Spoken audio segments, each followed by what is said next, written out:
A primeira mesa será Entre Fetiche e Paranoia, um hiato no real, de Max Paulo Silveira. E Alex Barbosa Paula, desculpe.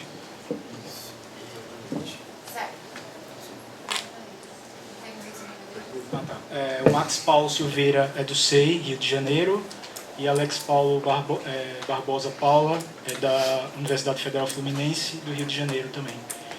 E do SEI, Rio de Janeiro.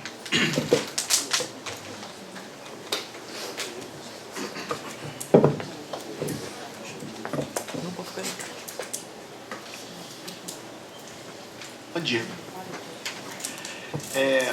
Bom, isso aqui é um trabalho que eu e Alex estávamos tentando desenvolver, né, lá no SEI. E, claro, aliás, é muito curioso esse negócio de fazer um trabalho, porque às vezes a gente se propõe a encontrar respostas e, na verdade, o que a gente encontra são mais dúvidas, né? Então, acho que a função do trabalho seria mais isso, né? Propor um questionamento acerca dessa relação, né, que existiria talvez entre fetiche e paranoia. Então, eu vou ler de maneira bem breve aqui uma introdução do nosso trabalho e depois, né, a gente vai desdobrando tema a tema. Deixa eu ajeitar só esse microfone.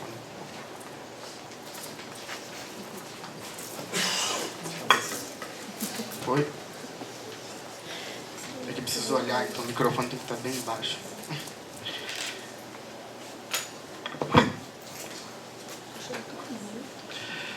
Nossa apresentação hoje, então, é uma tentativa de entender uma reação comum aos problemas políticos e econômicos atuais que a gente identificou como uma dificuldade de reconhecer por trás dos jogos de poder, das opressões e dos fracassos políticos, aqueles mecanismos e tendências que não têm tanto a ver com a democracia, com o liberalismo, mas com o próprio sistema capitalista. Para resumir a história, nossa intuição é que desenvolvemos um modo de fazer crítica que tenta sempre desmistificar a situação, mostrar as relações entre pessoas atrás das relações aparentemente entre coisas. Mas hoje em dia o problema, às vezes, é justamente que tudo aparece como relações entre pessoas, né? Não existe mais nada para ser desmistificado. Aí, quando as coisas ocorrem de maneira enigmática, quando parece ainda haver tendências místicas por trás do funcionamento da sociedade, aplicamos nosso antigo modo de fazer crítica e nos perguntamos sempre quais são as relações entre pessoas escondidas atrás das relações entre pessoas. Essa é uma pesquisa que estamos ainda iniciando, por isso contamos com a ajuda de outros camaradas. Eu sei, de todos aqui envolvidos, né? Claro, isso é uma proposta, é algo que estamos lançando aqui, né? Para nos ajudar a sistematizar um pouco melhor nossas ideias. Além disso, não dominamos o tema e contamos com comentários de vocês para nos ajudar também a elaborar o que vamos falar aqui. Nossa proposta é, em primeiro lugar, relembrar a base da teoria do fetichismo do Marx e o sentido dessa famosa expressão, a relação entre pessoas aparece como relação entre coisas. Em seguida, vamos apontar para uma mudança na economia capitalista, quando a relação entre o que o Marx chamava de trabalho vivo, o cara lá gastando a vida dele na fábrica, por exemplo, e o capital fixo, aquilo que influi na valorização da mercadoria sendo feita. Isso mudou de um jeito importante. Para resumir, antes parece que só víamos as relações sociais em jogo no capitalismo se olhássemos a situação do ponto de vista da troca, isso é, das mercadorias. Mas agora, com a importância do conhecimento na valorização das coisas, as relações sociais já aparecem de saída. Podemos enxergá-las já no campo do trabalho, que é cada vez mais coletivo e cooperativo. O que a gente vai fazer com essa tese é sugerir que ela pode estar errada. Que, como diz Zizek, talvez o problema seja que essa aparente transparência das relações sociais mascara relações realmente abstratas, como se a mistificação funcionasse ao contrário agora. Só vemos relações entre coisas quando elas aparecem como relações entre pessoas. Mas o poder de determinação continua sendo do campo das coisas e não das pessoas. Ou seja, o problema continua sendo a exploração do trabalho. Mas a gente só enxerga isso olhando para como as pessoas tratam umas às outras. Para completar, a gente gostaria de sugerir que quando não aceitamos a proposta de Zizek, o que acontece é o único jeito, que sobra para explicar esse comportamento enigmático, dessas relações supostamente transparentes entre as pessoas, é a gente achar que por trás do poder tem outro poder, outras pessoas. Seguindo o que estudamos sobre psicanálise, entendemos que o nome dessa lógica que explica a inconsistência do outro, supondo um outro consistente, escondido, puxando as cordinhas, é a lógica da paranoia. Então, vamos começar pelo fetichismo do Marx. Ele, lá naquela famosa seção do capítulo 1, do primeiro volume do Capital, ele já introduz o fetichismo a partir da mercadoria, analisando a forma mercadoria. Nas palavras dele, à primeira vista parece ser essa coisa prosaica, mas que, no entanto, tem presente nela coisas perceptíveis e coisas imperceptíveis. De modo que poderíamos pensar da seguinte maneira: ora, o fetichismo parece ser essa coisa que esconde relações sociais que estão por trás do produto da mercadoria, ou seja, o produto do trabalho. No entanto, é muito esquisito isso, porque essas relações já estão ali e a gente sabe disso. Você sabe, se conhece as cadeias produtivas, mas de certa maneira você não consegue perceber isso no processo de feitura da mercadoria.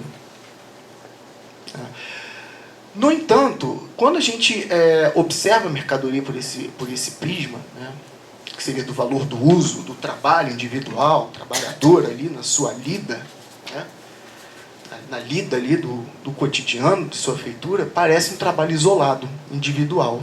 No entanto, quando o produto do trabalho vai para o mercado e adquire, assim, o valor de troca, está lá. Você vê que aquele trabalho é um trabalho social total, ou seja, ele está relacionado a outros trabalhos, os mais diversos. E aquele trabalho que parecia muito específico, muito particular daquele trabalhador, ele é reduzido a uma igualdade com todos os trabalhos. Então, talvez seja daí que surge esse caráter místico, quase fantasmagórico da mercadoria. A partir do momento que a gente leva ela ali para o mercado e ela adquire esse valor de troca, está na própria forma dela. É isso que é muito curioso. O Marx faz uma citação disso, vou ler aqui para ver se isso lança alguma luz a respeito do que a gente está dizendo. E ele fala justamente isso, tentando esclarecer. De onde surge, portanto, o caráter enigmático do produto do trabalho, assim que ele assume a forma mercadoria? Evidentemente, ele surge dessa própria forma. A igualdade dos trabalhos humanos assume a forma material da igualdade, da igual objetividade. Isso é muito importante, assume a forma material do trabalho. A gente não percebe o trabalho como algo físico quando a gente está analisando ele propriamente dito. No entanto, ele se materializa na forma da mercadoria. É importante notar. Da igual objetividade, evidentemente surge dessa própria forma. A igualdade dos trabalhos humanos assume a forma material de igual objetividade de valor dos produtos do trabalho. À medida do dispêndio de força humana, de trabalho por meio de sua duração, assume a forma de grandeza de valor dos produtos do trabalho. Finalmente, as relações entre os produtores, nas quais se efetivam aquelas determinações sociais de seu trabalho, assume a forma de uma relação social entre os produtos do trabalho. Ou seja, as relações sociais passam a ser coisificadas. Passa a ser uma relação entre coisas. Eu acho que eu tenho que correr um pouco mais com isso. 5 minutos? Para tudo? Bom, vamos fazer o seguinte, eu vou ler. Então, porque se eu for ficar falando aqui... Enfim. Coitado do Alex. O Alex já quer me comer meu fígado aqui. Ou seja, é um caráter formal, um jogo na esfera da produção, que olhando para a própria produção, para o trabalho, é invisível. De fato, se a gente olha para as pessoas trabalhando, todo mundo faz algo diferente. Não, isso aqui eu já expliquei. Não, vamos lá, olha só. Esse negócio de tempo é muito complicado para mim. No vestibular, eu era sempre os 3 últimos, eu ficar na sala. Era assim. Então, o que acontece é isso, passa a se dar numa relação por coisas, né? No entanto, isso sugeriu durante muito tempo de que a mercadoria ela faz isso, ela esconde essas relações de trabalho. Só que, na verdade, elas estão ali. Elas são invisíveis. A gente sabe, a gente tem consciência disso. A gente sabe dessas relações que estão ali por trás. Só que na prática, não é assim. Na prática, o que se dá na prática da troca. Inclusive, o Marx ele foi criticado por isso, né, certas vezes. Né? Então, a gente pôde criticar e criticou o Marx pelo seguinte: essa ideia de que a dimensão social só aparece quando a gente olha as mercadorias, isso é, que a mercadoria é uma mediação necessária não só para organizar os trabalhadores, que são organizados como coisas, e não como pessoas, mas para mapearmos as relações sociais, para vermos elas, não seria mais verdadeira. Não seria mais possível você analisar essas relações sociais por trás da mercadoria. Para entender isso, a gente precisa conhecer alguns conceitos do Marx, que é o de trabalho morto, de trabalho vivo e o de capital fixo. O capital fixo é todo aquele maquinário que vai imprimir valor à mercadoria, né? Por assim dizer, uma palavra que está na moda, né? Agregar valor. Está muito na moda isso, agregar valor. O que é o trabalho morto? O trabalho morto é tudo aquilo que o trabalhador faz quando ele desenvolve um artefato para produzir melhor uma mercadoria. Já o trabalho vivo é sua própria energia, é a dimensão fisiológica, né? Gasto de energia dos músculos, dispêndio cerebral, tudo aquilo para você poder montar aquele produto, né? O produto do trabalho, que tão logo vai ser mercadoria. O twist que acontece é que com a evolução econômica, né, no momento industrial, quando as coisas passam da característica artesanal para industrial, né, o trabalho, você tem o quê? A máquina ela passa a ser detentora do conhecimento, não o trabalhador. O trabalhador antes, ele produz a mercadoria com o seu próprio saber, né, só usa 2 minutos. Ele produz aquilo, né, só que no momento industrial, quem detém esse saber é a máquina. E a função dele é o quê? É só ficar apertando o botão ou puxando a alavanca. É claro que ele ainda é providencial para aquilo, mas ele passa a ser simplesmente um apêndice daquela máquina. Ele pode ser perfeitamente substituível, né, por um outro. Basta apertar o botão. Né? O que acontece? O Negri já vai localizar isso de uma outra maneira. Ele vai partir do que o Marx fala no Grundrisse, né, do conhecimento social geral, né? Quer dizer que no momento atual esse conhecimento social geral ele foi ampliado e que hoje você tem um fluxo de informações muito grande, de troca de saberes, né, ao redor do mundo inteiro, globalização, processamento de dados, tudo isso que faz com que o saber circule entre as pessoas para a produção de algo. Né? Ele é compartilhado, né, e hoje o que você tem são isso, as relações sociais muito claras e evidentes, né? Não aparecem disfarçados, isso inclusive vem imprimido nas próprias mercadorias. Né? Eu já vou passar para o Alex rapidinho, só para citar uma coisa bem hipotética. Assim. Eu não sei se aqui em São Paulo tem o suco do bem. Né? Aqui tem, justamente o suco do bem, ele é isso. Né? Ele explica muito bem ali o que tem, assim, não, isso aqui não é só uma mercadoria. É feito por jovens cansados tipo, da mesmice, né? De fazer uma coisa assim. Então, hoje você tem mercadorias que dizem, não, isso aqui é muito caro, mas isso aqui foi feito, é uma alface hidropônica, foi feita de maneira orgânica, sustentável, enfim. Hoje você sabe de tudo isso. né? O que sugere o seguinte, que se antes as relações sociais apareciam veladas pelas coisas, né? Hoje parece que as relações, parece que a relação entre as coisas aparece mediada pelas relações sociais, né? O Zizek vai falar um pouco disso, sobre a tese do Zizek, do que ele está falando com isso. Eu queria desdobrar um pouco mais o tema, mas o tempo urge, enfim.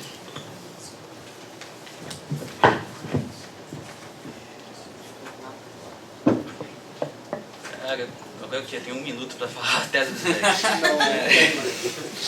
Vou tentar simplificar aqui. É uma questão. Hoje, se a questão do fetiche é relações entre pessoas atrás de relações entre coisas, e agora as relações entre pessoas são claras, como no Suco do Bem, a tese Zizek seguia.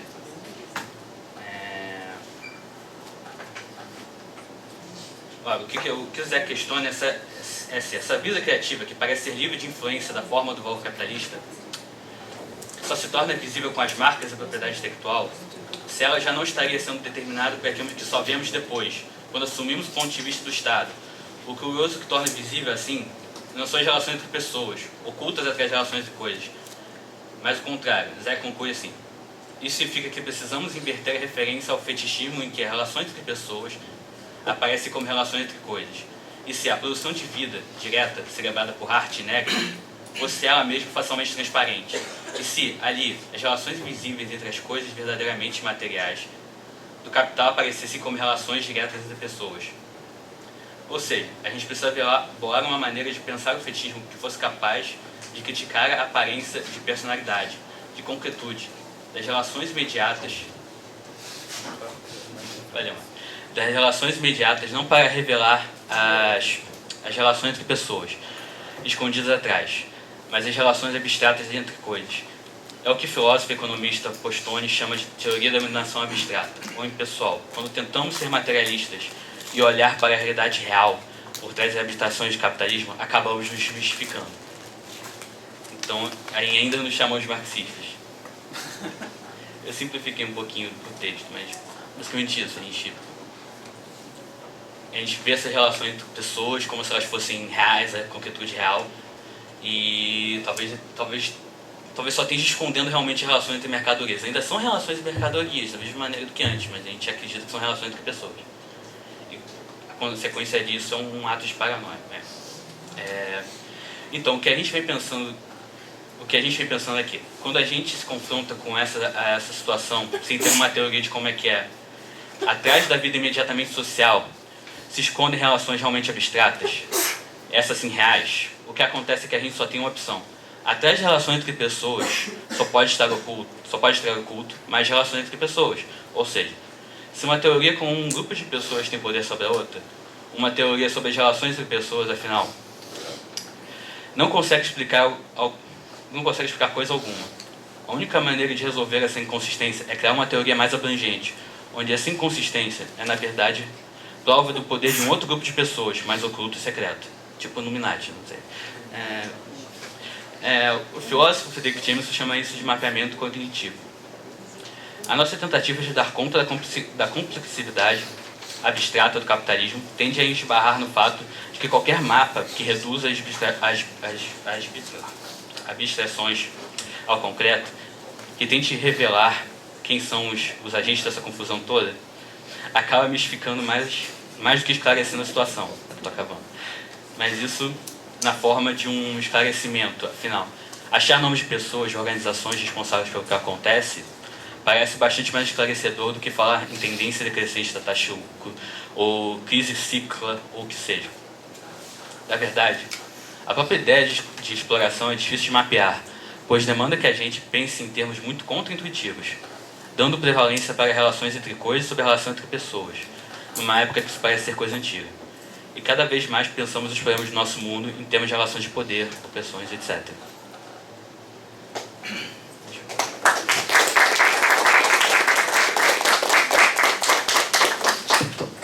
Bom, rapidamente, A próxima mesa será Luto e Luta na Esquerda, do Rodrigo Gonçalves. Ele é psicanalista, mestrando em filosofia na European Graduate School, membro do SEI São Paulo. E Daniela, design, membro do SEI São Paulo.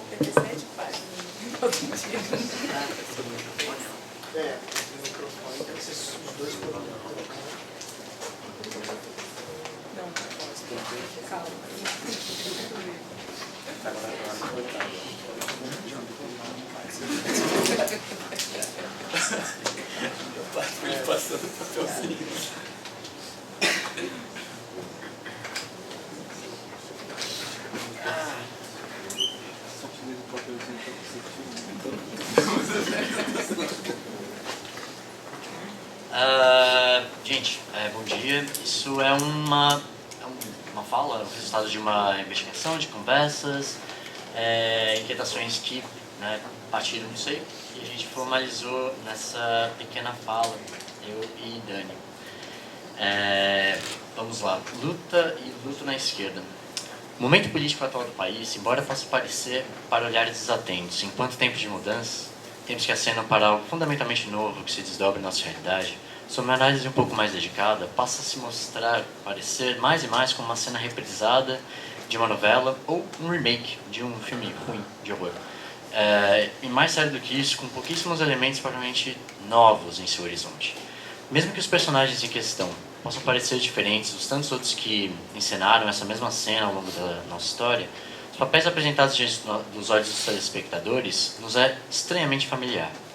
No 18º Brumário, de Louis Bonaparte, de Marx, já nos alertara. Hegel observa, em uma de suas obras, que todos os fatos e personagens de grande importância na história do mundo ocorrem, por assim dizer, duas vezes. Esqueceu-se de acrescentar, primeira vez como tragédia, segunda como farsa. Podemos tomar um suspiro estoico, um severo olhar crítico diante da realidade dada e investigarmos alguns dos elementos fundamentais da conjuntura atual, que se mostra muito mais complexo do que o maniqueísmo moderno que é moldado pela mídia. Quando pensamos justamente nos elementos centrais da nossa cena política atual, que tem um quê de cena de cinema hollywoodiano de horror barato, nessa farsa propagandeada e vendida enquanto tragédia, enxergamos muitos personagens compondo essa complexa trama em seu campo político, mas existem alguns pontos marcantes que compõem esse cenário. E esse breve artigo busca privilegiar alguns destes pontos, em especial o que seria essa espécie de desnorteamento do espectro político dito da esquerda da atualidade. Esse desnorteio parece ter uma relação importante com as experiências do fracasso, tão comumente atribuídas aos eventos do fim da União Soviética, finalmente, suas decorrentes implicações das discussões acerca da possibilidade do comunismo. E mais especificamente, investigar dentro dessa discussão esse possível divisor de águas ideológico da construção da esquerda na atualidade. Esse diagnóstico, embora não seja propriamente novo, é com certeza um diagnóstico ao qual não está nem de perto próximo de encontrar os seus limites, menos ainda as suas consequências. Aqui é importante falarmos um pouco mais sobre essa espécie de fantasma que paira sobre a esquerda. Quando os movimentos dos anos 70 e 80 convergiam-se em direção de um fervilhar do momento, uma situação que parecia estar constituindo força, provocando uma abertura de espaço para uma transformação radical da realidade social em parâmetros mundiais, até então nunca vistos, com o caminhar da marcha da história vimos um colapso, e mais do que isso, uma triste certeza: totalitarismo. Essa certeza histórica da esquerda, elemento central da experiência ideológica, foi experimentada, mas parece que não se dá como uma questão encerrada. Não vem com ar de lição superada. Há algo ainda não elaborado dessa história. Se antes dos anos 80 o cenário era de discussões reflexivas, trânsitos de movimentos sindicais que se expandiam, forças táticas em nomes de um diálogo comum, uma voz consoante que ecoava de distantes partes do mundo, convocando um futuro radicalmente distinto, as muitas promessas que encontraríamos concretizadas pela marcha, o que no final emergiu foi um amargo ponto de certeza. A certeza daquilo que qualquer participante do espectro ideológico, nem que minimamente dito de esquerda, não quer se identificar. A certeza daquilo que não se quer foi um dos elementos-chave que marcou o final dos anos 80. Esse marco simbólico da profundidade da certeza, que parece a profundidade de um abismo, que causa vertigem ao não enxergarmos o seu fim, se demonstra não pela quantidade de posicionamentos dos grandes pensadores radicais da esquerda, seus profundos questionamentos acerca do episódio em questão, mas sim na área da profundidade de seu silêncio. Os radicais pensadores que nessa mesma época estavam se debruçando sobre a psicanálise e o marxismo, que se levantaram prontamente contra todo o terror materializado nas ações da ascensão do nazismo, se calaram diante do horror provocado pelas notícias da queda da União Soviética. Como coloca Zizek, salvo Marcuse em alguns poucos parágrafos, são raros os momentos que os famosos frankfurtianos se pronunciam diante desses acontecimentos. Algo da dita esquerda, ali, se transformara e, fundamentalmente, não mais poderia ser a mesma. Esse é o custo de uma certeza. Quando T.J. Clark versa sobre uma esquerda sem futuro, o que está, em resumo, sendo colocado em questão é o problemático lugar da investigação político-ideológica da esquerda, que, de certo modo, era rapidamente sempre sábia dos próximos passos, que sempre apontava o plano geral, que possuía uma espécie de teoria do sujeito revolucionário, se vangloriava de ser a vanguarda do pensamento político, e passa, depois desse episódio histórico, a encontrar uma nova dificuldade. Uma dificuldade que, sabiamente, já havia sido proposta por Lenin e que, hoje, é levantada de maneira seríssima pelos desenvolvimentos de Badir. As condições subjetivas para a revolução ainda não estavam lá. E a história contou justamente o marco desse capítulo. Entretanto, se tomarmos que os pensadores da Escola de Frankfurt tiveram uma intuição riquíssima na inversão da 11ª tese afamba de Marx e também em sua articulação com outros campos, mesmo que de maneira crítica, como por exemplo com a psicanálise, é possível inferirmos que filosoficamente eles não levaram de maneira radical as consequências das conclusões de suas próprias teses.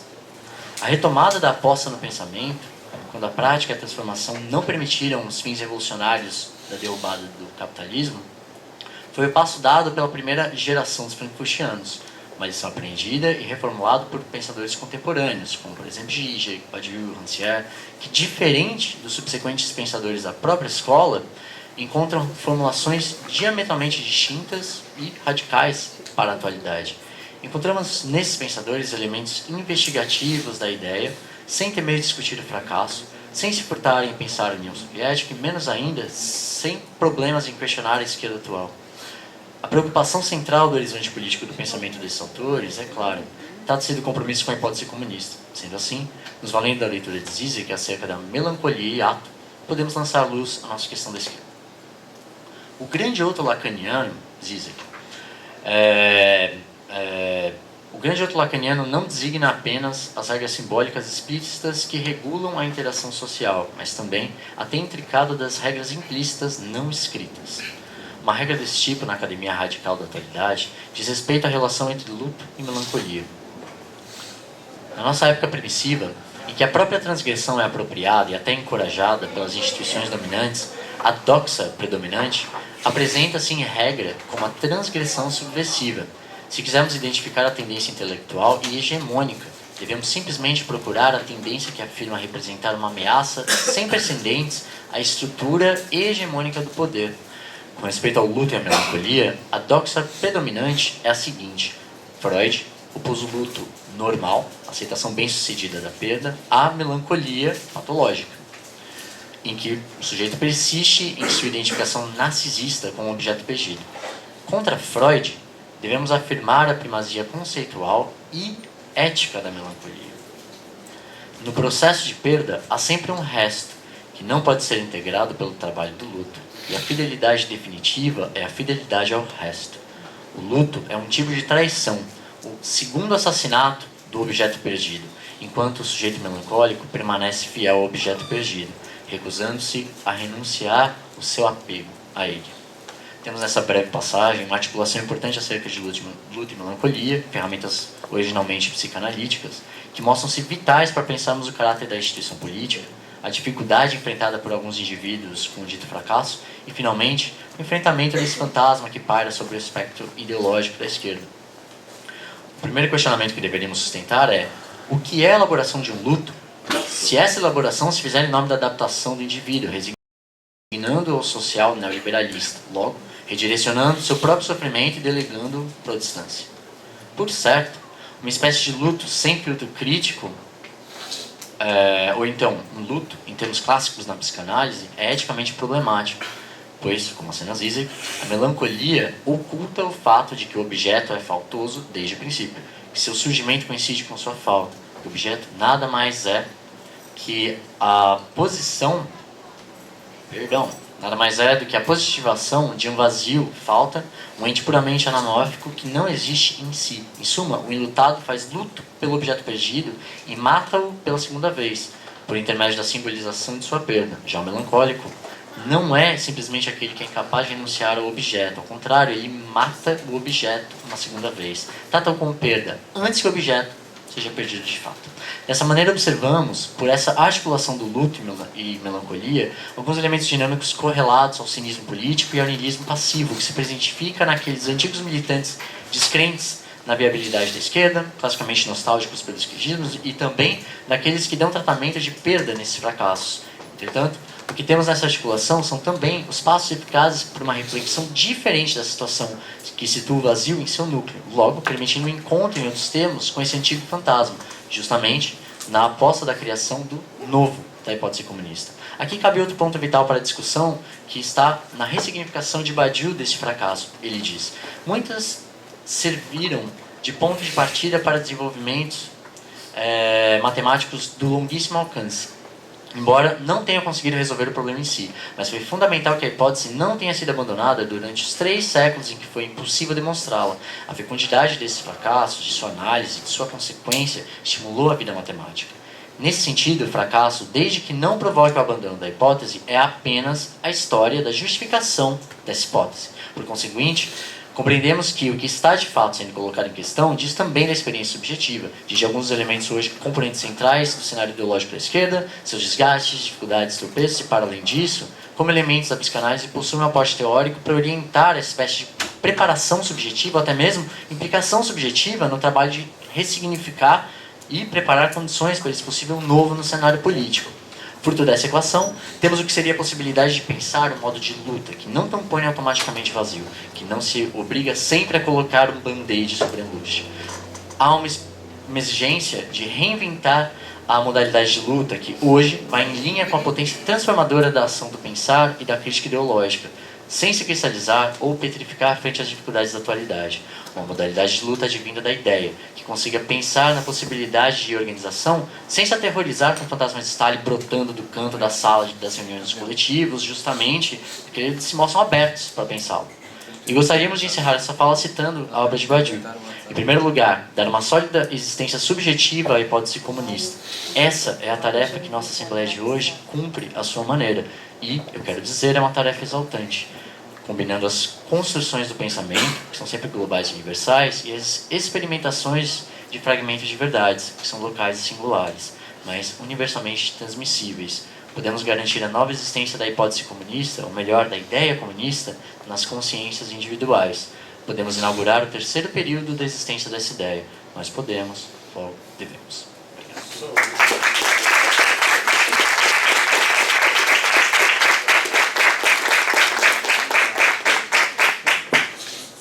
Vamos passar agora para a fala do Diego. Ideologia e cinema, Baudry entre Zizek e Rancière. Diego é psicólogo, psicanalista, mestre em psicologia social pela PUC de São Paulo, membro do Laboratório de Psicanálise e Sociedade da USP e do Núcleo de Psicanálise Política da PUC São Paulo. Ele é editor da revista digital Lacuna, uma revista de psicanálise, colunista sobre cinema e quadrinhos para os sites Pipoca e Nanquim e Mob Ground.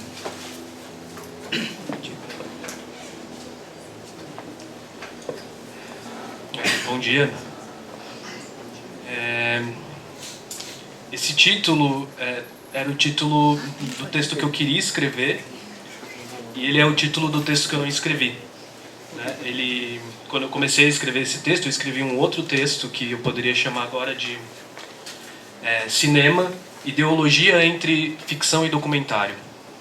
Eu ainda vou falar dos 3 autores que eu me propus, mas enquanto eu escrevia, um pouco o texto foi tomando o seu próprio caminho, enfim, foi para outro lugar. Atualmente, aproximar os termos ideologia e cinema, tanto dentro da universidade quanto fora, não causa tanto estranhamento. Isso porque, como afirma Turner, o cinema tornou-se uma prática social, cada vez mais entranhada na vida cotidiana, nos mais diversificados territórios, classes sociais e culturas. Neste ponto, o cinema mistura-se ou assume um lugar muito parecido com a moda. Não se trata de gostar ou não de cinema, de ser um espectador aficionado, casual ou eventual. Trata-se do que apontou Benjamin ao afirmar que o modo pelo qual se organiza a percepção humana, o meio em que ela se dá, não é apenas condicionada naturalmente, mas também historicamente. Isto é, a forma de percepção transforma-se tanto quanto os próprios regimes estéticos.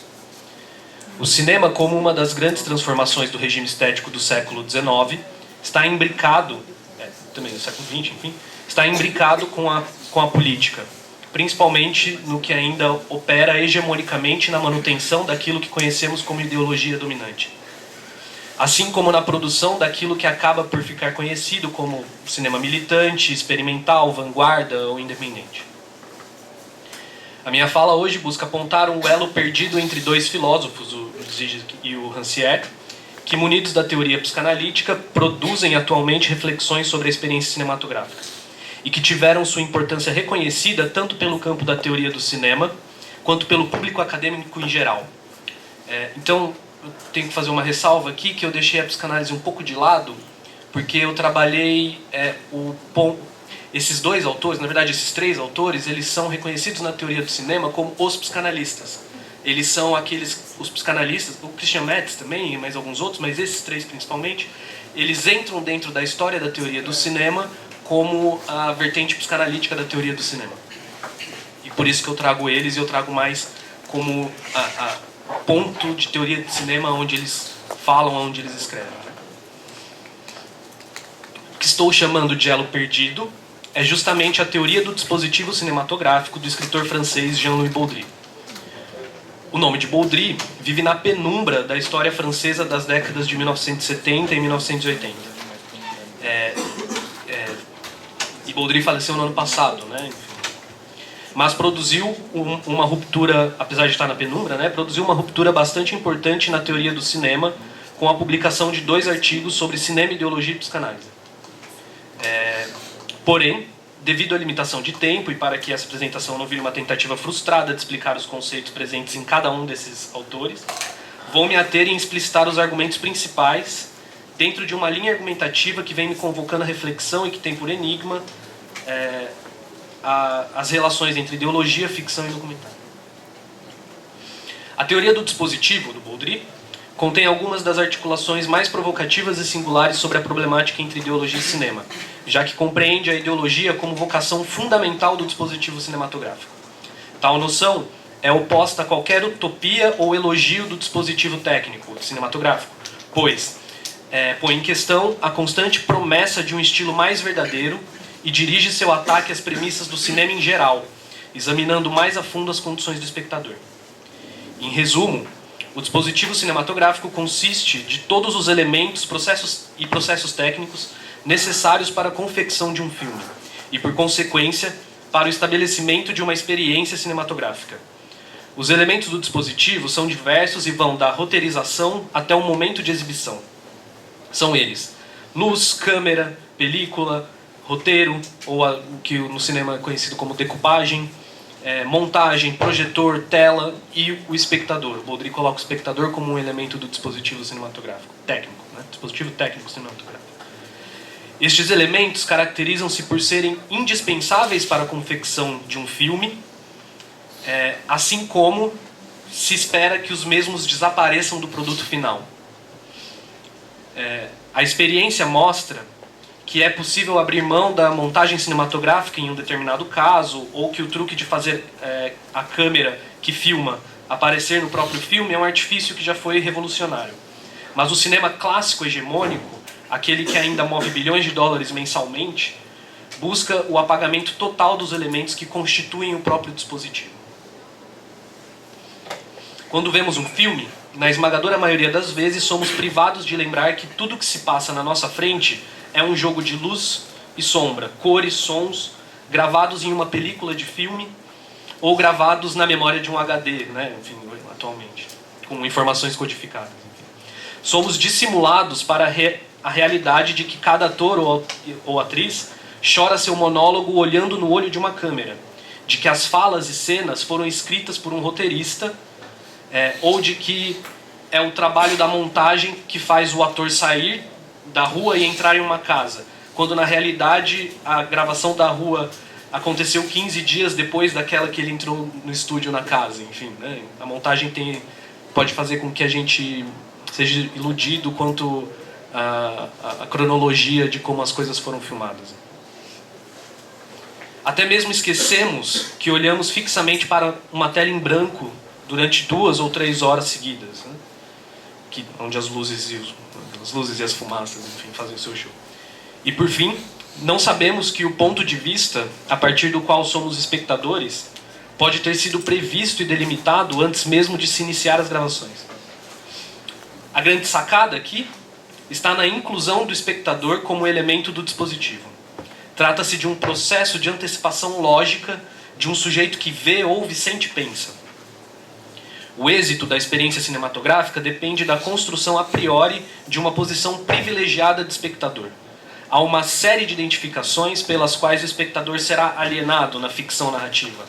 Isto é, o dispositivo, seja ele qual for, a principal e mais importante é a identificação entre os olhos e a câmera. A máquina ótica, que capta as imagens e movimentos no acontecimento das gravações, é o representante antecipado de um espectador posicionado de maneira milimetricamente calculada. É o que Baudry chama de um sujeito transcendental, pois constitui e domina os objetos intramundanos. Nesse sentido, podemos chegar à conclusão de que o cinema enquanto dispositivo tem por finalidade a atração. Isto é, a vocação fundamental é a construção de simulacros de realidade. Daí a associação de Baudry ao mito da caverna de Platão, como um protótipo de cinema. Da alegoria de Platão ao estádio de espelho de Lacan, a ideia central da teoria do dispositivo é apontar como o cinema é um produto não só de uma série de descobertas científicas, resultado do desenvolvimento de geringonças óticas, mas também fruto do ideal que as constitui, que é o desejo histórico da humanidade por um dispositivo de simulacro, que se articula de maneira muito peculiar com a demanda psicossocial de cada humanozinho de constituir-se em uma linha de ficção. Rancière explora a tensão entre documentário e ficção enquanto gêneros cinematográficos. A ficção é a mobilização de recursos da arte para construir um sistema de ações representadas, de formas agregadas e de signos que se respondem. Não se trata da bela história ou da vil mentira que se faz passar por realidade. A ficção é mais sobre forjar do que fingir. A questão é que para a ficção, diferentemente do documentário, o real, não o real lacaniano, mas o real, é um efeito a ser produzido. Né? Para a ficção, o real é um efeito a ser produzido, para o documentário não. O documento fotográfico nos foi apreendido historicamente como uma representação do real. Isto é, enquanto verdade. Quando uma foto é falsa, ela foi adulterada ou photoshopada, né, diríamos. Mas se apenas recortarmos uma imagem, adulterando não seu conteúdo, mas sua moldura, seu contorno, ainda assim consideramos que ela seja uma representação da verdade do real. No documentário Point of Order, em que acompanhamos as audições do julgamento de David Shine, militar americano que havia ilegalmente realizado uma série de investigações a mando de Joseph McCarthy para sua caixas bruxas comunistas, em determinado momento das audições, uma fotografia é trazida como prova de que os dois envolvidos nas acusações, que supostamente nunca haviam trocado mais do que 2 palavras em público, eram na realidade parceiros de um grande esquema de corrupção dentro do exército. A fotografia como prova mostra os militares em uma conversa íntima, ao pé do ouvido e com os leves sorrisos estampados no rosto. De porte de tal prova, o promotor pergunta ao réu se ele considera aquela como uma prova verídica, obtendo como resposta sim. Isto é, não havia adulteração na foto. Na sequência, McCarthy apresenta, já sabendo de antemão a estratégia de seu opositor, a fotografia original da situação em que os dois investigados haviam se encontrado. Percebe-se então que a primeira prova era um recorte da segunda, pois na segunda fotografia completa pode-se observar que os dois sujeitos estavam em uma sessão de fotos, juntamente com diversos outros oficiais que também faziam comentários ao pé do ouvido um dos outros. O que surpreende o espectador neste momento, o espectador que está assistindo, enfim, o documentário, é que ao se perguntar para o réu novamente se a primeira prova aquela recortada, era falsa, ele responde que não, ainda assim ela continua sendo verdadeira. Ou seja, mesmo que o contexto altere seu significado, o estatuto de verdade de uma fotografia permanece o mesmo. O cinema parece herdar tal relação com a verdade do real. Porém, como busca demonstrar Rancière, o cinema não consegue escapar aos imperativos de uma vocação, mesmo na vanguarda, mesmo no cinema militante ou em documentários. Para pensar a questão da vocação ideológica do dispositivo cinematográfico em sua versão documentário, Rancière recorre ao filme Elegia a Alexandre, em que o cineasta Chris Marker realiza um documentário dedicado à memória do cineasta russo Alexandre Medvedkin, né? Nascido no século XX e morto durante a perestroika. Contemporâneo a Eisenstein, Vertov e Pudovkin, Alexandre foi esquecido ou apagado da história do cinema russo, e seus filmes mal foram vistos por seus contemporâneos.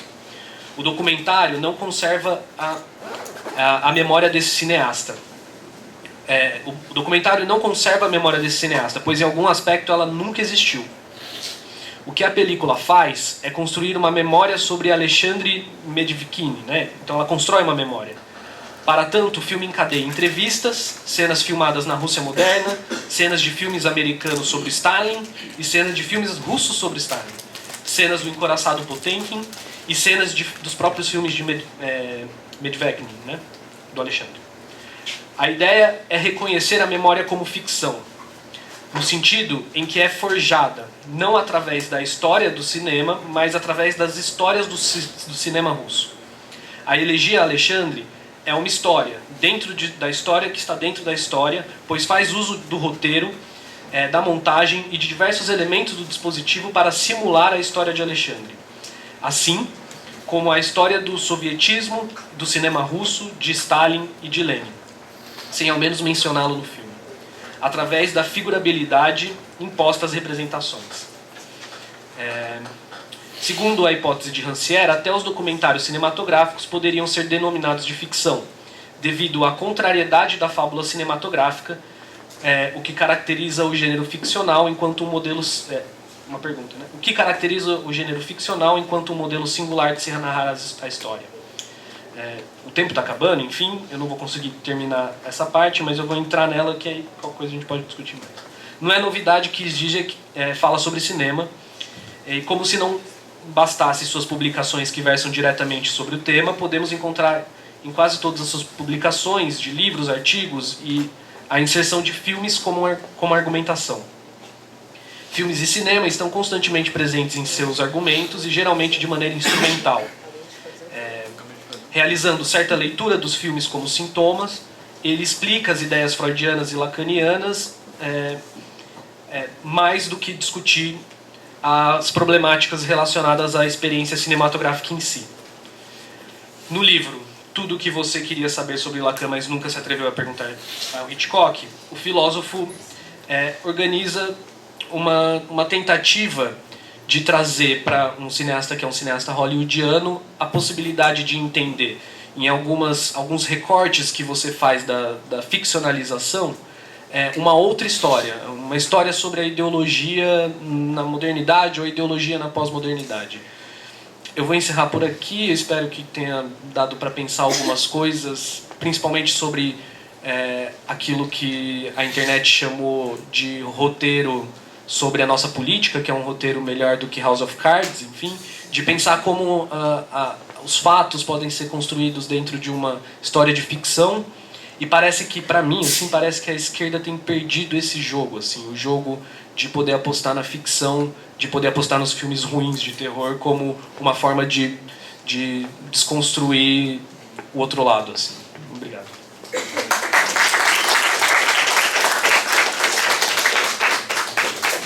A última mesa agora. Forçar o marxismo ao comunismo.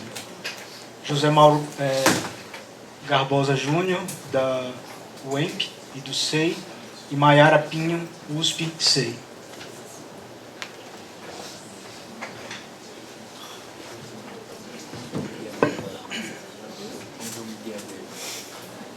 Bom dia. Segundo a portaria número 13 do SEI, esse título um dos mais ambiciosos do evento. E vai ter algumas punições aí no final do balanço. Forçando o marxismo ou comunismo? Pessoal, assim, eu tenho algumas ressalvas para fazer quanto ao texto e quanto ao desenvolvimento dele. Faz parte, é evidente, de um projeto que talvez a gente possa apresentar em outras oportunidades, desenvolver melhor. Então, onde está escrito forçar o marxismo, antes tem um colchete escrito esboço, forçar o marxismo, ao, comunismo, aí traço introdução, para a pena ser mais apaziguado. Outro ponto importante, né, que a gente começa aí, falar de um tipo de marxismo, um certo jeito de pensar o marxismo, um pensamento sobre o marxismo, que, segundo o Badiou, ele fala assim, né, que o marxismo hoje passa a ser um significante em que muitas pessoas têm um certo laço de identificação. Tratar o marxismo como um bloco monolítico não faz mais tanto sentido. Então a gente vai pensar que o marxismo por 3 vias, depois a gente vai ver, e suplementado pelo pensamento Badiou e do Zizek. Segundo o Badiou também, nas suas condições para a filosofia, tem um livro chamado Condições e algumas palestras que ele deu aqui no Brasil, a filosofia ela se move por um desejo de filosofar, né? E esse desejo de filosofar está ligado a 4 condições diferentes. Ciência, amor, arte e política. Ele dá uma linha histórica, uma segmentação histórica, mais ou menos o que quer dizer cada um. E a gente pode estar seguro aqui de dizer que esse marxismo aqui, revivido pelo Badiou e pelo Zizek, trata da política, da condição de política. Como o colóquio se chama Psicanálise e Hipótese Comunista, a gente vai falar da política e temperar com o amor, né? A questão da psicanálise.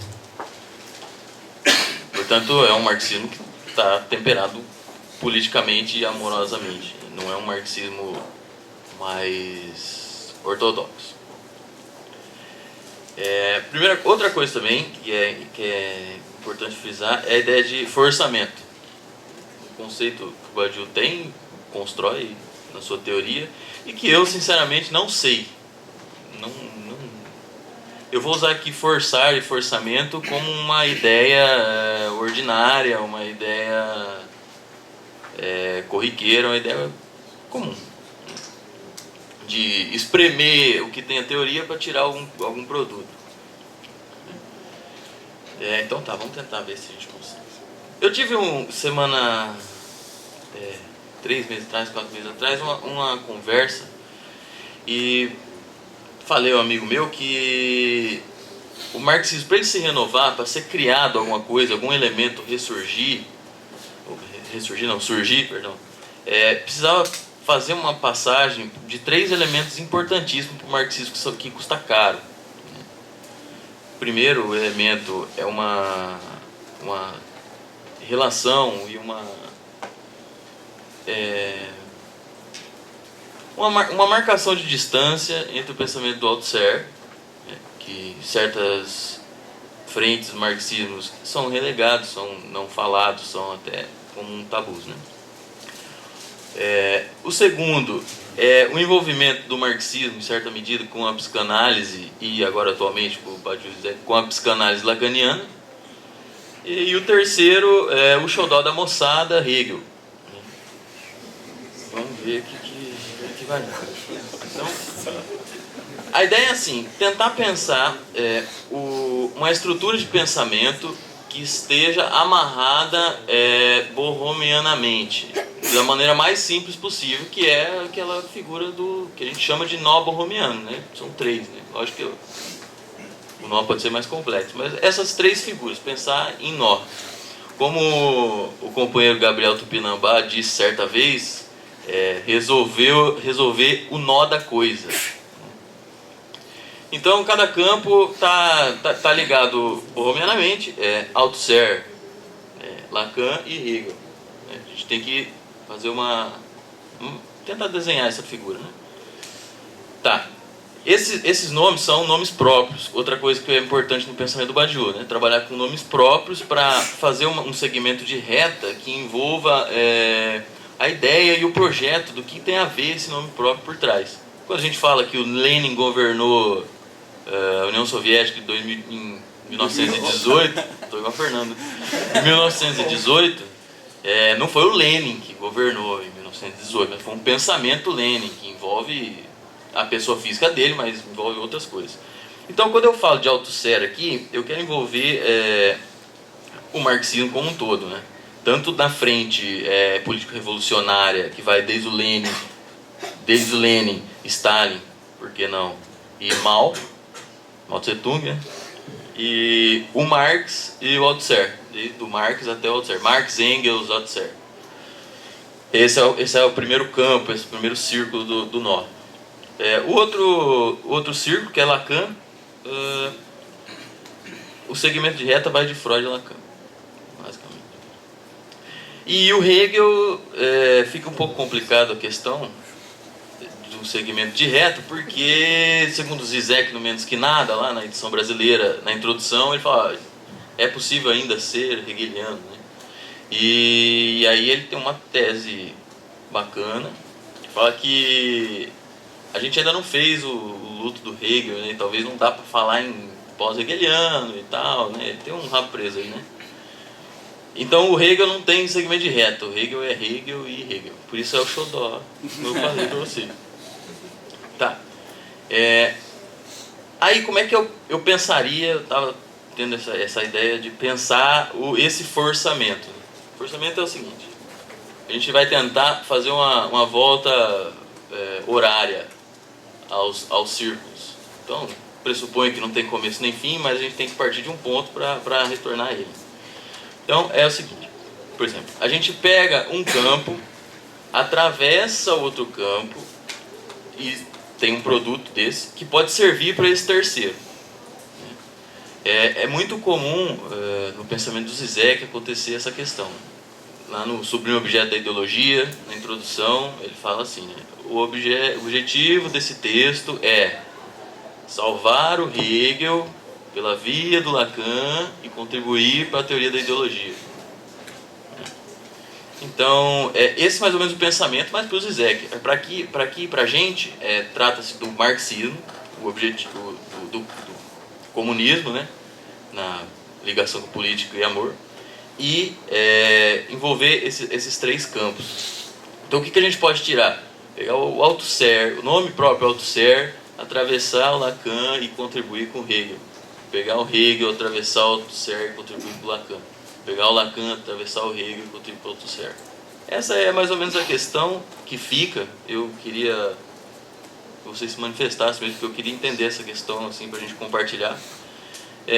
Do que a gente poderia criar aí realmente novas perspectivas, né? Por exemplo, sujeito, registros subjetivos, né? Estruturas, registros subjetivos. Real, simbólico, imaginário, Lacan. A gente tem um sujeito no Lacan, um sujeito inconsciente e tal. E no Hegel a gente tem um sujeito também, um sujeito meio etéreo, né? Que é o espírito, talvez. E no Marx, evidentemente, a gente tem o sujeito dos Grunds, o sujeito automático. Como que a gente pode fazer um sujeito do inconsciente, as categorias, os elementos do sujeito inconsciente, atravessados pela ótica do Hegel, do Marx, pela ótica do espírito, do laço, da ideia de humano, de natureza, de história, tudo. E como que esse casamento, esses produtos, pode servir para uma teoria do sujeito automático, teoria do capital. Né? Eu acho que... Como é que tá? 2 minutos? Então, essas são as questões. Assim, não se trata também de algumas coisas. Não se trata de falar que esse marxismo é mais desenvolvido que os outros, aí os outros não prestam e tal. Não é esse o objetivo. Outro objetivo é não fazer modelos paralelos, né? Como Lacan tem isso, no Hegel tem igual, só que é outro nome, e no Marx também, né? No Althusser. E outra coisa é a ideia de que isso serve, ou serviria, para a política em conjunção com o amor, numa perspectiva comunista. Nunca nunca não, né? Mas não serviria, eu acredito, para uma clínica, diretamente falando, por a condição da clínica ser principalmente o amor. Então tem algumas regrinhas assim que está em processo de desenvolvimento, e eu acho que eu termino por aqui, fico aguardando vocês manifestarem, e é isso só. Muito obrigado, desculpa se não está tão estruturado ainda, porque ainda é uma coisa que envolve uma dedicação aí, coisa que eu ainda não tive, né? E muito obrigado.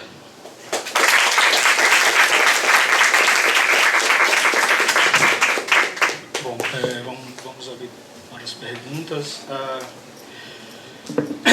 Eu queria colocar algumas coisas aqui, enquanto o pessoal pensa nas perguntas.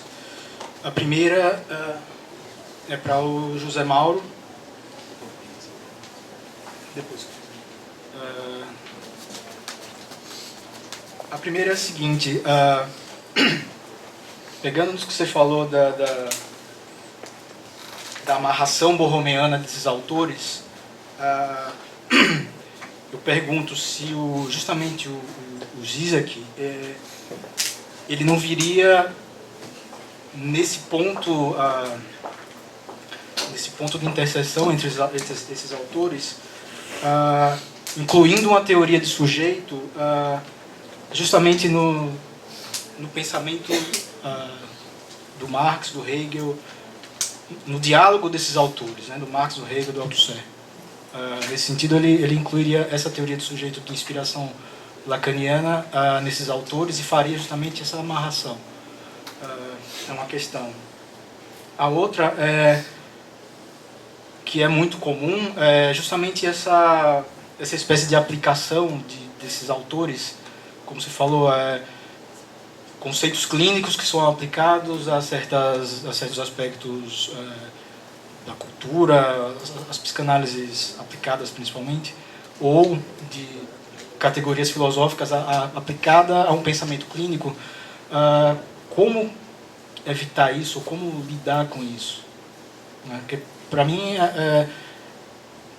é algo que tem uma certa recorrência a isso, e de certa forma me incomoda às vezes. Que esses autores ou essas interseções de disciplinas, elas sempre são problemáticas, mas elas sempre são também muito frutíferas.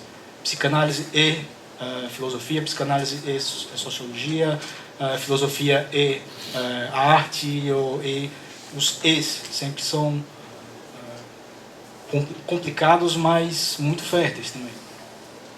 A outra pergunta que eu queria, antes de abrir, é para o Diego. Com relação a essa questão da ideologia no cinema, o Lacan fala que a ação do significante é a possibilidade de significado, e isso caracteriza uma inversão da ideologia no sentido marxista. Pensando nisso, quando você fala em antecipação lógica do sujeito, né, é claro, automaticamente isso me remete ao texto do tempo lógico, e uma asserção de uma certeza antecipada. E a questão é a seguinte: que desculpe pela tosse. Essa antecipação lógica é como que o cinema e as narrativas cinematográficas, elas traçam essas estratégias onde esses significantes mestres parecem amarrar essas narrativas, dando sentido justamente do espectador a uma determinada narrativa pretensamente universal, né? Ou seja, a partir de significantes nonsense, ele amarra determinado tipo de narrativas a partir de certos afetos, né? E me parece que há um cálculo nisso, e o cálculo disso é justamente esse caráter, é o que o Claude Lefort fala do aspecto que a ideologia tem de imaginarizar essa impossibilidade de socialização, né? Ou seja, como que a ideologia do cinema ela funciona justamente em favor dessa proposta de narrativas e imagens, né, identificatórias, para suturar um certo mal-estar. É claro que isso dentro da sala é uma coisa, mas na vida cotidiana isso volta, e é por isso que a gente volta para o cinema, ver Batman versus Superman, esse tipo de coisa. Dito isso, eu vou abrir para questões do pessoal. Não sei quem levantou primeiro, vamos começar. Ele primeiro, vai. Pode ir o Vitor primeiro. Todo mundo levantou. Tá. Tá, tu machuca. Então, para variar, uma questão, um comentário meio popurrí assim, de todo mundo. Pelo seguinte, uma pergunta para o Rodrigo, que na verdade é uma coisa que a gente já vem debatendo há um tempo, porque ele falou em luto de uma questão política, né? E luto, objeto, ideal, tudo isso na psicanálise está ligado... Bem, o objeto, a perda do objeto está ligado a um corpo, né? Está ligado a um problema corporal, de um corpo. Na política não está ligado, a conta não é a conta é outra. Então, se existe luto de uma coisa política sozinho, é possível você fazer luto de uma história, um experimento político sozinho, ou se é uma coisa que tem que ser feita coletivamente? E o que é fazer luto coletivamente? É uma pergunta. Eu acho que essa questão levanta a bola de uma diferença entre ideia e ideal, porque eu vejo, por exemplo, em outra fala, falar pessoa que se sacrifica por um ideal na política, né? Isso pode acontecer, você pode reconhecer isso na clínica, escutar isso, mas isso não faz muito sentido politicamente. Ninguém se sacrifica por um ideal na política. A pessoa compõe uma ideia, a pessoa compõe um processo qualquer. Não necessariamente, assim, tem essa relação entre... Você organizar essa relação entre perda e gozo e tal, como a gente faz na clínica, talvez não se aplique de novo, pela questão numérica mesmo, da composição desse negócio. Isso me levou à sua apresentação, Diego, que me deu a seguinte curiosidade, assim, que, por exemplo, eu tive a infelicidade de trabalhar com cinema antes de piorar ainda mais a minha vida, meu trabalho, e eu tive a seguinte experiência de... Eu comecei a fazer uns filmes, eu descobri que eu não ligava tanto pro filme, eu gostava mais de produzir com o pessoal, eu gostava de trabalhar com gente que não era ator, trabalhar com gente que não tinha nunca feito produção, porque parece que você emula a estrutura de uma empresa sem nenhuma finalidade, que é evidente que meu filme não ia fazer milhões de dólares, nem nada do tipo, não tinha a menor pretensão disso, mas parece que você pode se servir de uma estrutura organizacional, né, para fazer uma coisa que também não é um ideal, que o filme sai uma merda, vamos combinar, mas assim, e você adora porque foi você que fez, né. Tem um aspecto do cinema que eu não consigo encontrar, talvez na música, mas tem uma história mais complexa. O cinema parece, por ser mais recente, tornar isso mais vivo e por ser muito parecido com o processo de produção de outras esferas, com a complexidade, a tecnologia e tal. Fico pensando que se você conhece, até para trazer para a gente assim, alguém que procure o caráter assim subjetivante dessa dimensão do cinema, né? Que, não sei, talvez seja uma das razões pelas quais isso realmente tem que ser escondido, né? Tem uma coisa meio estranha, porque tenho curiosidade dessa ambivalência do processo produtivo no cinema. E aí me traz a questão do Zé, que você falou do Hegel, o nosso xodó, né? E o Sérgio comentou que, poxa, tem essa maneira de fazer transições entre dois campos, psicanálise e política, por exemplo, que parece imprópria, né? Que faz uma certa transitividade. E é engraçado porque, como a gente comentou no começo do colóquio, parece que a relação pela democracia, você citou o Lefort e tal, parece que a democracia encontrou uma solução que é pela não relação. A relação é negativa, nada transita entre os dois. A diferença é que para o Hegel nada conta. Então, assim, você pode preservar uma negatividade entre os campos, isso não impede que ela tenha uma forma própria, determinada. Você pode fazer coisas com uma negatividade, né? Mas aí o que eu queria perguntar se não poderia ir um caminho ainda além, porque é o seguinte, né? O Hegel, quando falavam para ele, você é um idealista, parece que é uma pessoa que trabalha dentro das ideações, né? E ele respondeu, eu não sou um idealista, eu sou um idealista absoluto. Eu acho que essa partícula de ideia, ela não se dissolve numa outra coisa. Ela está no mundo como as outras coisas. Então a gente poderia falar em identidade sem falar em identificação, né? E de novo, a gente falou aqui, é muito comum quando a gente trata de democracia, a gente fala assim, a gente tem que estar com a democracia sempre como na ponta da língua para poder impedir o outro consistente de aparecer. Ao mesmo tempo a gente diz que isso não existe estruturalmente, mas se a gente não ficar o tempo todo impedindo, a gente acredita que o outro acredita, a gente acha que o outro acredita que isso existe, né? Ou seja, parece ter um medo da identidade, como se a identidade nunca pudesse ter nenhum efeito produtivo. A identidade não faz nada que não seja identificação, né? E parece que no Hegel não. A identidade especulativa é justamente quando você pôr a identidade é defender a não-relação. O nome da não-relação é identidade. Isso é muito doido, né? E assim, eu não conheço nenhum outro filósofo que tenha proposto isso, e não é à toa que o Hegel... É, a identidade da diferença, né? Não é a diferença entre identidade e diferença. É muito doido isso. Ele está falando que no fim dos contos, mesmo que você se separe totalmente da identificação, sobra o ideal, não sobra o processo de constituição do ideal irredutível ao que existia, né?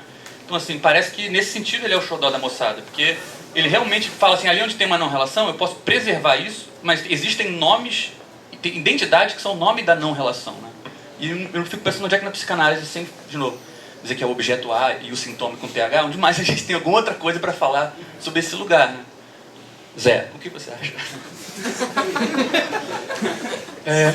São 12h58, eu queria só recolher mais duas perguntas, para a gente ter uns 10 minutos para as respostas aqui. A minha questão vai especificamente para você, Rodrigo. Aliás, eu achei o texto fantástico, dei até um gritinho no final. Uma das razões também é porque eu tenho essa desconfiança com o entusiasmo do SEI em geral pela ideia de luto. E na sua apresentação você foi mais ambivalente. E eu iria mais pelo seu caminho do que talvez de outros aqui. Então eu queria aproveitar isso aí para fazer uma questão um pouco mais estendida, para continuar um diálogo que eu tenho tido já com vocês do SEI em algum momento. Que é o seguinte. Eu acho que tem algo de muito positivo que deve ser reivindicado na ideia de certeza histórica. Isso parece que eu sou um velho comunista falando, essa coisa totalmente obsoleta, né? Mas eu tenho essa forte convicção, estava até falando para a Mayara antes da gente começar aqui esse processo, que ser comunista é ser otimista. Não só no sentido do otimismo da vontade do Gramsci, mas também no otimismo do intelecto, especificamente no otimismo do intelecto geral. Que é isso, existem certas tendências comunizantes no próprio capitalismo. E uma parte da tarefa dos comunistas é identificar quais são essas tendências e potencializá-las. Isso tem a ver com essa ideia que eu tenho tentado trabalhar de assumir o futuro. Trazer o futuro de novo para a discussão política.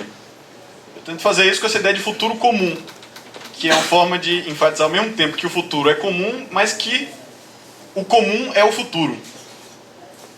E eu acho que às vezes os conservadores entendem isso melhor do que nós. Quando os conservadores falam assim, na década de 30 eles falavam assim, casamento interracial é comunismo. Hoje eles dizem que casamento gay é comunismo. Quando você está baixando o MP3, você está baixando o comunismo. Ou então, cicloativismo, esse negócio de direito à cidade é comunismo. Acho que eles entenderam algo melhor do que a gente. Eles estão com medo do futuro porque o comunismo não está vindo aí. E eu acho que nós temos que assumir essa ideia de que o futuro é comunista, embora nada garante que o futuro vai acontecer. Né? Então o futuro é comunista. O que nós não temos certeza é se vai ter futuro. Essa é a questão. Né? Pode o fascismo ganhar, pode ter uma crise ecológica que acabe com a humanidade, pode vir um meteoro que destrua toda a civilização, pode não ter futuro. Mas se tiver futuro, é o comunismo. Né? Eu acho que talvez nós temos que reassumir, e esse é o papel político da certeza histórica, que serve inclusive para alimentar os nossos militantes e animá-los em momentos de tristeza como agora. Não podemos perder militante para depressão. Mas isso é um problema grave nosso. Não, se fechou, acabou, vamos para casa, vamos chorar e tal. Então falar de futuro é mobilizar, tem um elemento político aí também. Então acho que a gente tem que retomar aquela confiança que o Khrushchev expressou quando foi para os Estados Unidos, dizendo assim, olha, os netos de foi lá para os Estados Unidos, os netos de vocês vão ser comunistas, né? E até talvez afirmar que o Khrushchev, no final das contas, estava correto. Porque os netos daquelas pessoas hoje estão fazendo a campanha do Sanders. E 52% da juventude americana se diz hoje anticapitalista. Saiu uma pesquisa recente, 52%. Talvez ainda não tenham se descoberto comunistas, mas essa é a nossa tarefa. Quer dizer, vocês, na verdade, são comunistas. Né? Talvez não precisa nem usar o nome, mas a ideia é essa, a ideia do comum. Então, também a história nos prega as peças, né? O Marx dizia, seria muito místico assumir que você teria uma marcha sem acidentes e que características contingentes, como o caráter do líder, não influenciaria e tal. Mesmo assim, tem um vetor. E eu acho que a gente tem que reforçar essa ideia de vetor e dizer que nem o Chun Lai, quando perguntaram para ele, parece que isso é um mal entendido, né? Perguntaram o que você acha da Revolução Francesa. Tá muito cedo para falar, né? Então, quando nos perguntarem, próximo ano, que vai completar 100 anos da Revolução Russa, fala, e aí, qual é o futuro da Revolução Russa? A gente tem que dizer, não, é muito cedo para falar. Tem muita coisa para vir ainda.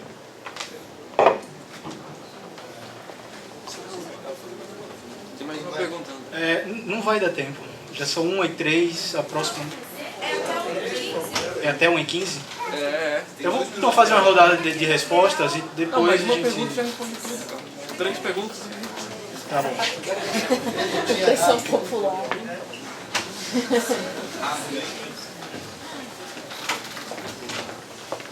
Patrícia aqui. Diego, quando eu estava ouvindo você, eu não pude deixar de pensar... Estava pensando muito na questão do jornalismo, né? Porque para mim você estava falando de vídeo também, né? E a linguagem narrativa do vídeo, que inclusive é a maior fonte de informação também para as classes populares, né? Pela televisão, enfim, hoje, e talvez hoje ainda mais do que antes, né? A forma de como as informações chegam hoje. E aí no final da tua apresentação você chegou aonde eu estava, né? Você falou assim, bom, inclusive hoje existe a questão de como que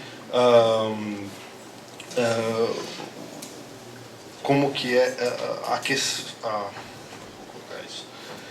de como nós estamos perdendo a guerra da informação, né? Acho que foi mais ou menos por aí que você foi.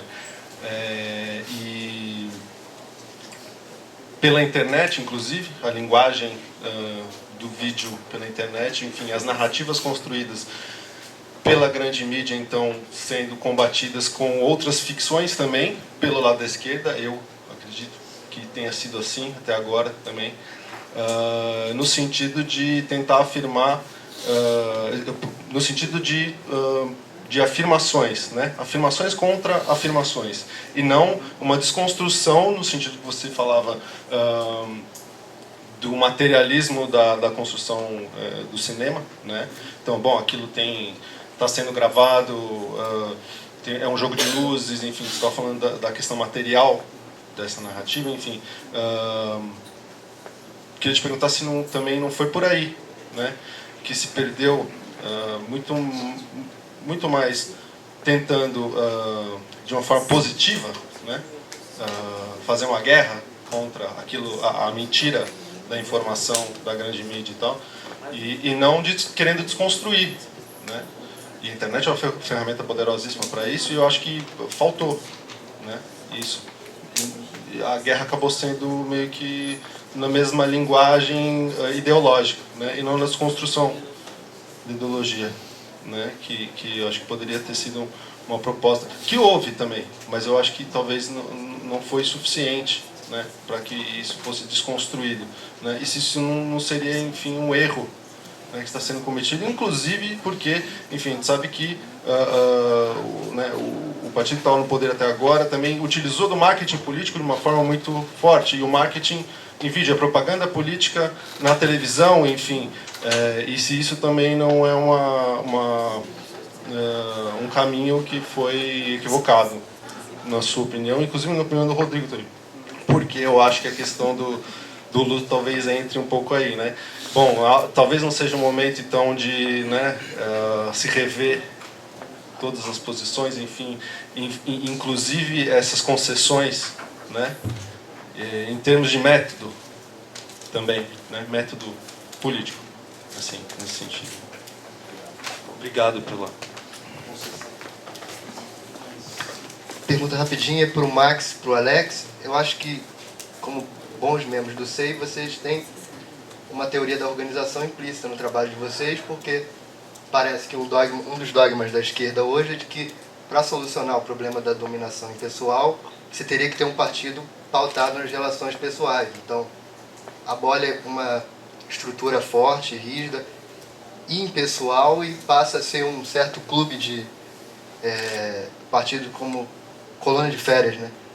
E eu queria saber se dá para fazer uma análise a partir disso, do trabalho de vocês, e vocês emendarem alguma coisa, assim, trazendo um pouco da experiência do SEI e como o trabalho de vocês pode contribuir para isso.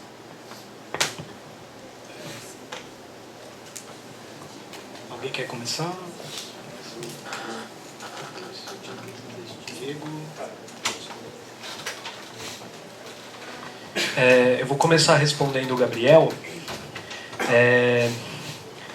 E achei muito interessante que você trouxe uma experiência chama militante, assim, de fazer cinema, né? Mais relacionada com o desejo, mais relacionada com o amor do que com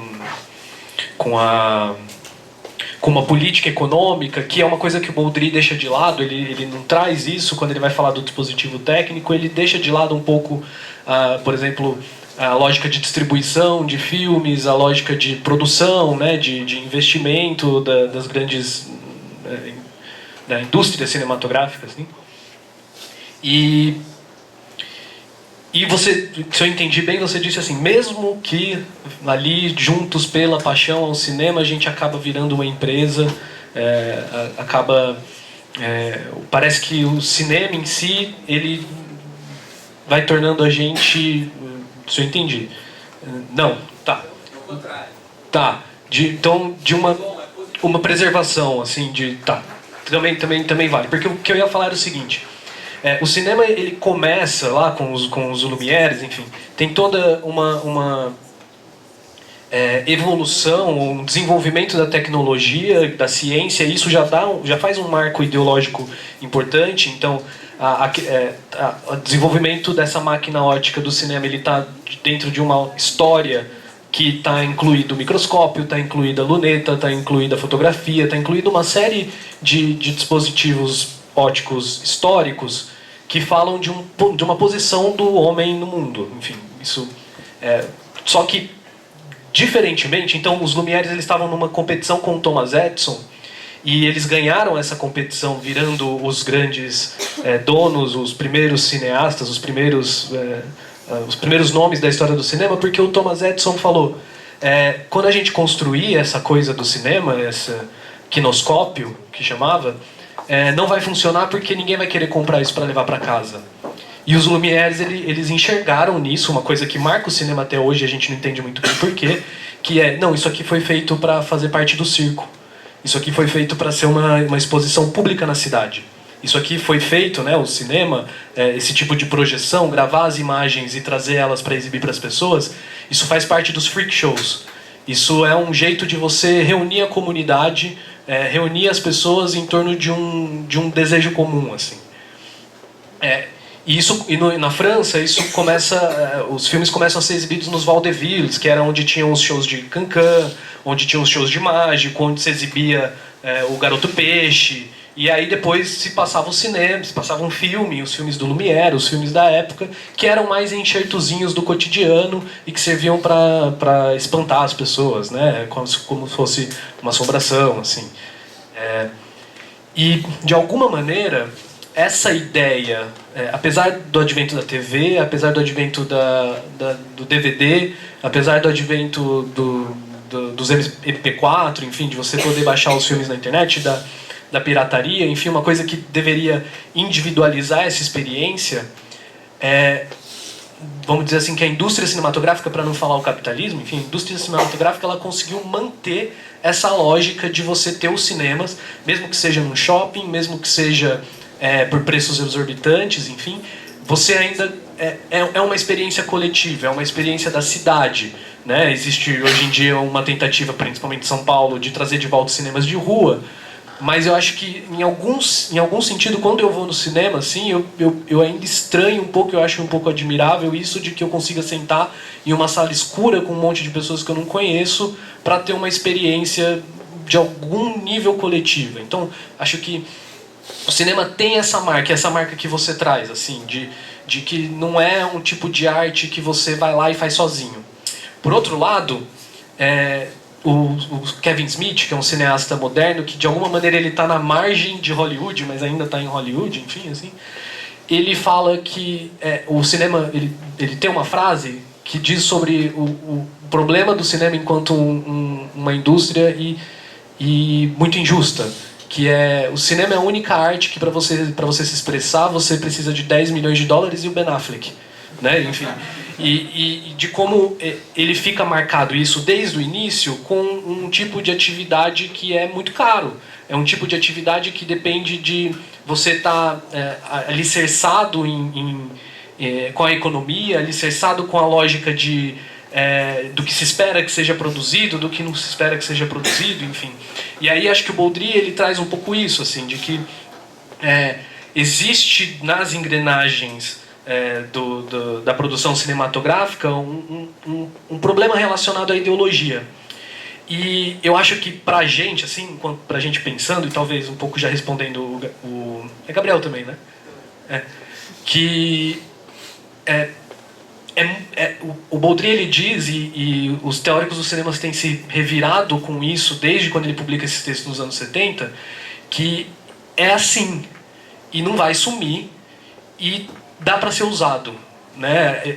Apesar da mancha ideológica, enfim, apesar da impregnação ideológica nas entranhas da produção cinematográfica, dá para se usar, tem que se saber usar. Né? Tem que se saber como e não é usar desconstruindo como pensaram os surrealistas, né? Dá para se fazer isso, né? Mostrar as entranhas do filme no próprio filme. Tudo bem, isso funciona, mas eu acho que você tem que saber usar o dispositivo. Respondendo mais diretamente a última pergunta, assim, e para poder passar o microfone, eu consigo ver como isso é possível, assim, nas manifestações de 2013. Quando começaram a sair as fotos, os fatos sobre a violência policial, foi possível construir uma narrativa que não dizia muito bem qual era a experiência de estar nas primeiras manifestações que foram revidadas com violência,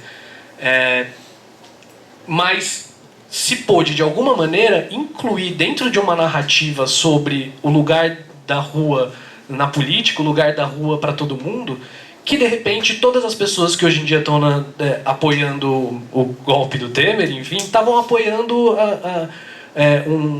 um ir para a rua, assim. A gente fala, mas não sabem muito bem por que estão indo, acho que é difícil a gente garantir o esclarecimento de todos, até daqueles que estavam indo pelo passe livre ou pela diminuição das tarifas, mas eu acho que a gente tem que saber usar esses dispositivos na construção de narrativas, não para dizer a verdade, mas para poder incluir, através de identificação, quem a gente precisa que esteja do nosso lado, né? Enfim, é uma ideia assim de alienação, é uma ideia de fusão complicada entre estética e política, mas a gente sabe que está aí, não vai sumir e é usado.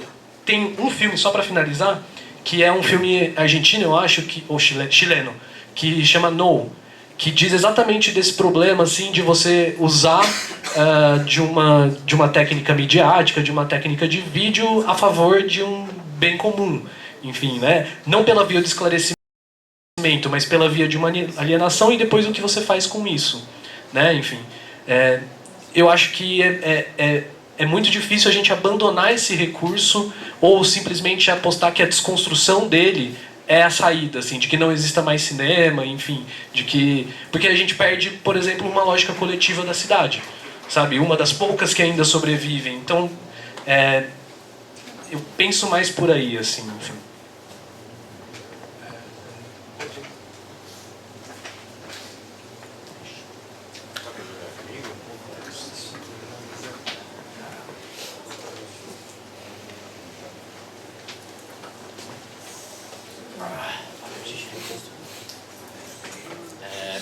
Bem, antes de mais nada, agradecer pelas perguntas. Bem, acho que das 3 colocações que foram postas, eu achei que caberia, sei lá, mais um colóquio inteiro, né, para poder discutir só sobre cada uma delas. Mas eu acho que endereçando por partes, né, primeiro em relação à colocação do Gabriel, assim, eu não consigo refinar o que de fato seria uma resposta, né, mas seria algo de uma intuição. Acredito que não seria de fato uma resposta sozinha. Acho que isso de fato não é possível, né, para justamente conseguir endereçar essa experiência. E entendo que há algo que é passivo do coletivo, que é passivo de uma construção que possa dissolver esse tipo de sentimento.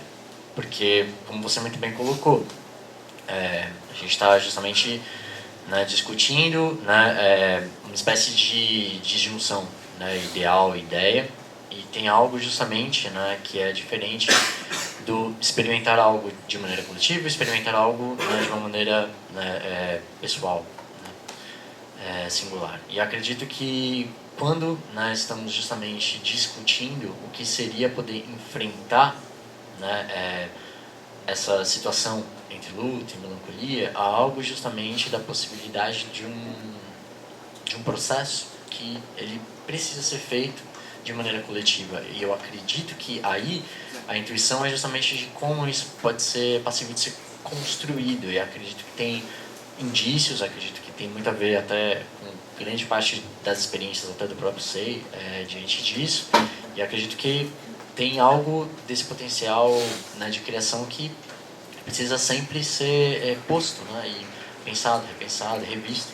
Que daí eu também tomo no que o Gabriel também colocou, e eu acredito que tem aí um ponto que é muito crucial, que é o caráter da autocrítica, né? Até a gente precisar entender como é hoje fazer essa autocrítica é vital. Eu acho que tem alguma coisa desse exercício, né, que precisa ser coletivamente, né, ser posto. E dissolver aquilo que também coletivamente é formado, estipulado de alguma forma. E daí, queria também comentar, né, poxa, acho que tem bastante coisa, né, que Vitor coloca aqui na mesa, que é justamente, né, essa certeza histórica. E acredito que tem algo em aprender também com a leitura de Zizek, né, Se Marx Inventou o Sintoma, né, de que a certeza histórica não é esperar, né, por ela, e sim ser, né, um agente ativo, né, diante disso, né? E acredito que há sim, né, elementos suficientes, né, para que essa atividade seja de fato pensada, trabalhada em termos diferentes, porque fundamentalmente, né, não dá para de fato abrir mão do futuro em nome da depressão, né? Não acredito que há algo também de não se resignar, justamente porque, né, eu acho que as cartas estão postas aí. E os elementos, né, que a gente precisa repensar e trabalhar, até mesmo, né, nessa circunstância entre luto e melancolia, nas dificuldades dessa ambivalência também, né, de como isso é trabalhado coletivamente, também tem assim um potencial, né, enorme, transformador, e que a gente ainda precisa aprender a construir em novos termos, né, com elementos distintos, mas que de fato não toma esse automatismo, né, da história. Esse seria o ponto que eu concordo com o Vitor. Eu tenho um pouquinho mais de ressalva com esse, sabe, esse ranço negriano de assim, poxa, intelecto geral, potencializar. Eu acho que tem algumas coisas aí que talvez precisam ser vistas com um pouco mais de cuidado, né? Porque bateria justamente até no risco de afastar o comum, né? Que a esquerda também tem muita dificuldade de fazer, né? Que é também perder vista, né, da luta de classes, perder vista de questões de base clássicas também, né? E ver justamente as lutas, né, se difundindo em lutas, em microlutas, e microcosmos de lutas, né? E como que a gente consegue articular isso também, né? Então acho que é algo também para a gente pensar e trabalhar junto, especialmente nesse luto e melancolia de esquerda, né? Então tem algo aí para questões futuras.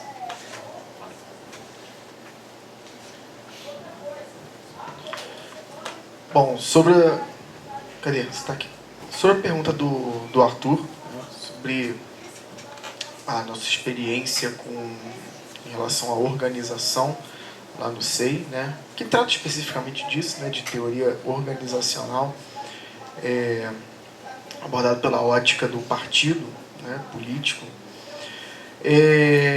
Eu vou ser até bem breve com isso, porque para mim me parece muito claro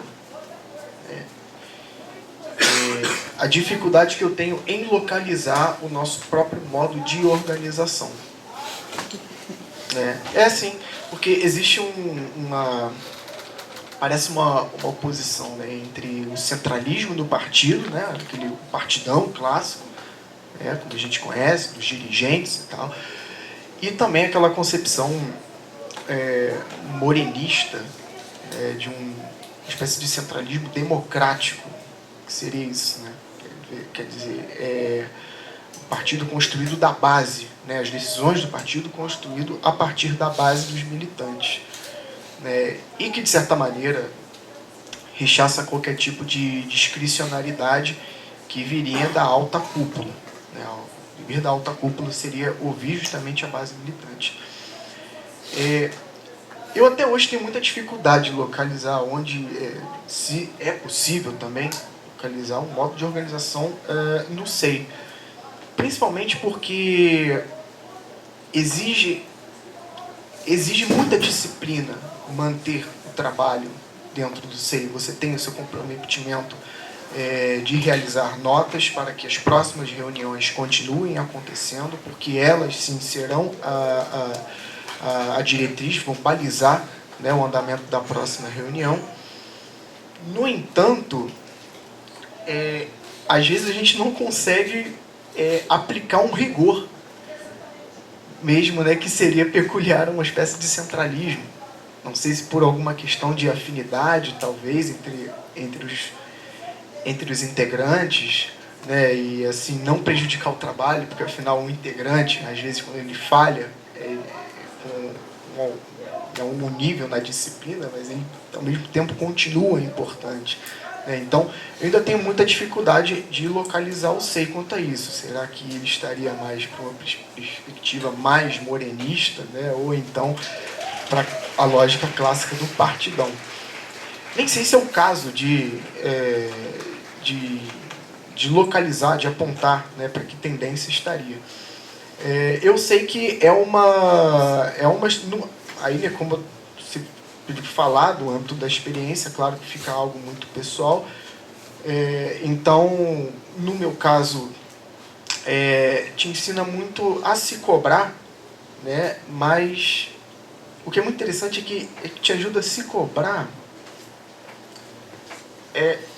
em relação às pessoas que compõem o grupo. Isso talvez seja mais interessante, a coisa passa pelo outro, né? Não, eu preciso fazer isso porque senão eu vou estar dando um trabalho mais para o outro. E a coisa precisa caminhar, a coisa precisa acontecer. Então é muito estranho, é uma disciplina que não vem de cima, nem vem de baixo, ela é. Ela é em si mesma, ela está ali. Ela paira, né? E você, usar um termo assim da Umbanda, assim, você é meio que o cavalo dela, sabe? Ela desce, ela vem e você bota aquilo para fazer. Então, não sei, é basicamente isso, né?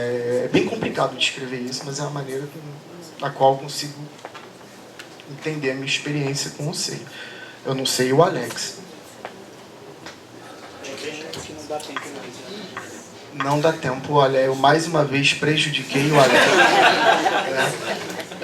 Você vê que tudo que eu falei, né, não serviu para nada. Eu peço desculpa pro Alex e pro Zé Mauro, porque a gente já passou quase 15 minutos do tempo.